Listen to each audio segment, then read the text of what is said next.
Mandolin বাদনেৰে বিশ্ব record এগৰাকী অসমীয়া শিল্পীৰ ২৬ ঘণ্টা ৪১ মিনিট মাৰাথন মেণ্ডলিন বজাই বিশ্ব অভিলেখ গঢ়ে গুৱাহাটীৰ কুন্তল ৰাজ চক্ৰৱৰ্তীয়ে। এয়া আছিল ২০১৭ চনৰ কথা। গিনিজ বুক অৱ ৱৰ্ল্ড ৰেকৰ্ডছত নিজৰ নাম অন্তৰ্ভুক্ত কৰিবলৈ সক্ষম হৈছিল শিল্পী কুন্তল ৰাজ চক্ৰৱৰ্তীয়ে।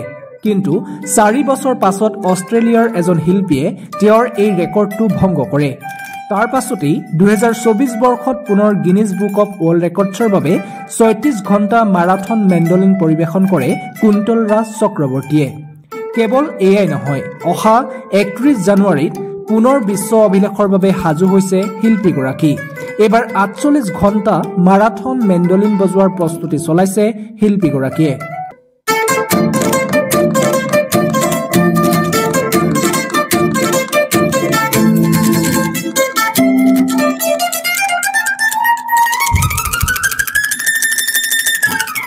প্ৰথম মই বজালোঁ ২০১৭ চনত।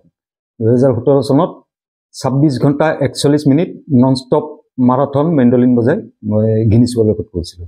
তাৰ ৪ বছৰ পিছত মোৰ ৰেকৰ্ডটো অষ্ট্ৰেলিয়াৰ এজনে ভাঙিলে, ষ্টিফেন অলিভাৰ বুলি। তেওঁ মোতকৈ ৩ মিনিট বেছি বজাই সেই ৰেকৰ্ডটো ভাঙিলে। তাৰপিছত মই এই ২০২৪ত 36 আৱাৰ্ছ আকৌ গিনিজ ৱৰ্ল্ড ৰেকৰ্ডৰ কাৰণে নন ষ্টপ মাৰাথন বজাৰ পিছত তাতে গিনিজত কাউণ্ট কৰিছে 32 আৱাৰ্ছ বুলি, কিন্তু ৰিজাল্টটো এতিয়ালৈকে তেওঁলোকে দিয়া নাই। আহিব তাৰপিছত এইবাৰ ভাবিলোঁ মই 31 জানুৱাৰীত এই 48 আৱাৰ্ছ নন ষ্টপ মাৰাথন বজাম বুলি টাৰ্গেট এটা লৈছোঁ। আপোনালোকৰ আশীৰ্বাদ লাগিব।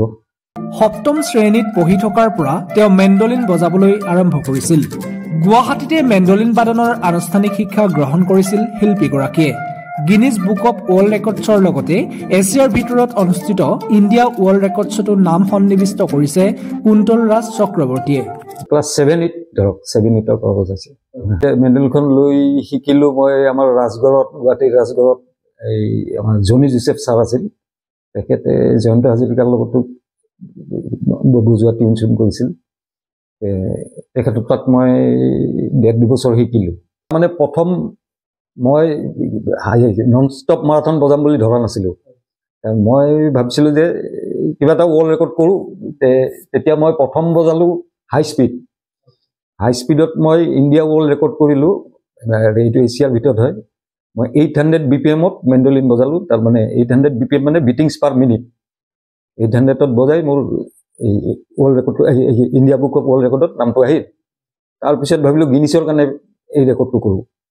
যেতিয়া গিনিজত এপ্লাই কৰিলোঁ, তেতিয়া এই হাই স্পীডত মানে গিনিজত এপ্লাই কৰাৰ পিছত মই প্ৰেক্টিছটো বাঢ়ি গ'ল। বাঢ়াৰ পিছত মই 800টোৰ পৰা মই 1200-1500 BPM-লৈকে আহি গ'ল। গিনিজে এইটো কেঞ্চেল কৰিলে যে এইটো ইমান স্পীডত আমাৰ এইটো কেটেগৰীটো উঠাই দিছোঁ, এইটো আমাৰ জুখিব পৰা আমাৰ কোনো হেৰি নাই, যে এই কেটেগৰীটোৱেই তেওঁলোকে উঠাই দিলে। এতিয়া গিনিজটো মূৰত সোমাই গ'ল। ভাবিলোঁ এতিয়া কি কৰা যায়। আৰু তেওঁলোকক আকৌ সুধিলোঁ। তেওঁলোকে ক'লে যদি পাৰে নন ষ্টপ মাৰাথন বজাওক গিনিজৰ কাৰণে। মাৰাথন হ'লে মিনিমাম 24 আৱাৰ্ছ বজাব লাগিব। তেতিয়া এপ্লাই কৰিলোঁ যে হ'ব, সেইটোৱে বজাওক। সেই তেনেকৈ মোৰ সেইটো আহিল আৰু।